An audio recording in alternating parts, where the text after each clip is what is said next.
Tonight, I spoke to a local teacher who reflected on this last day of class and also on the lockdown drills they've had over the school year, practicing for the worst case scenario, which tragically was reality in Texas.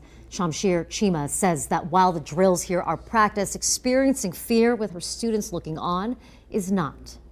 Real violence is something that adults can start internalizing, whether we've experienced it firsthand or not, but we have so much to lose, and they are part of what we have to lose.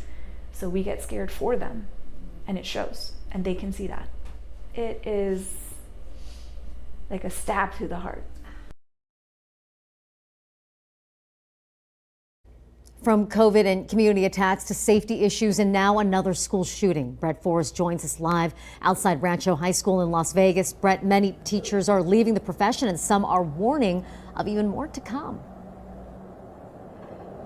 Yeah, Marie, good evening. That's right. I'm hearing a lot of troubling stories from teachers. There was already a staffing shortage in Clark County School District, and now today, just a day after that shooting at Rabb Elementary in Texas, I'm told some other teachers are already starting to reassess their line of work.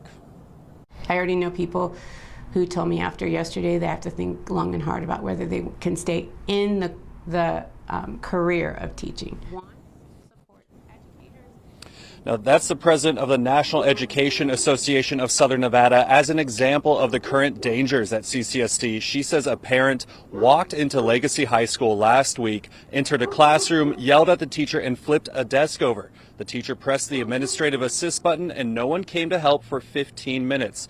Add to that the COVID lockdowns that led to contentious parents and community members at board meetings, direct threats to safety, the continued issues of school violence, and then the Uvalde, Texas school shooting. She says she's telling young people not to become a teacher in the current climate.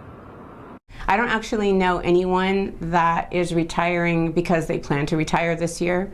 So it's people leaving before they actually plan to. An example is I'm 59, so I have like 6 years left before I can retire, but it's the first time I've ever counted the months of teaching that I have left because it's been such a hard couple of years.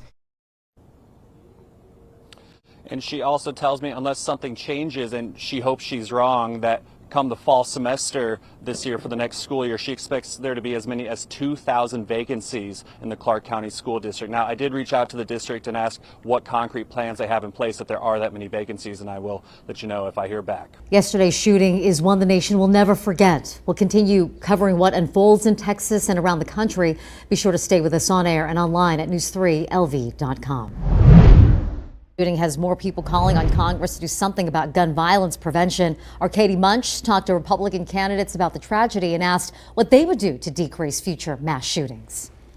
Shootings are out of control. I mean, how do you tell a parent that when they sent their children to school that they're not coming home? This is a tragedy, and our heart goes out to them. Obviously, my thoughts and prayers go out to them. It's absolute tragedy. But yet, after another fatal shooting claimed the lives of 19 kids and 2 teachers, Las Vegas Republican candidates I spoke to say they don't feel the need for additional gun control measures. I want to address the root issues of it. That's the mental health, having collaborations. I also want to make sure that we have security in schools. Nevada state law says after you clear a background check to buy a gun, you can open carry without a license or registration, though CCW permits are required to conceal carry.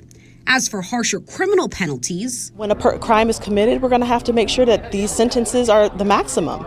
We shouldn't be giving people a slap on the wrist for violent crimes of any sort. In a survey from earlier this year by Gallup, only 36% of Americans said they were dissatisfied and wanted stricter gun laws, while 61% were either satisfied, dissatisfied but wanted less strict laws, or dissatisfied and wanted no change. But candidate for sheriff Stan Hite says the gun control conversation goes beyond America. The people whose job it is to put these laws into place are the politicians. So when we talk about this is going to get political, who's supposed to make the changes for the people? What kind of changes? What kind of changes do you want? Take away the guns because somebody used a gun to kill these poor kids? I mean, what I'm looking at is globally. You know, China took away their weapons from their citizens, and their own government massacred 20 million of their own citizens.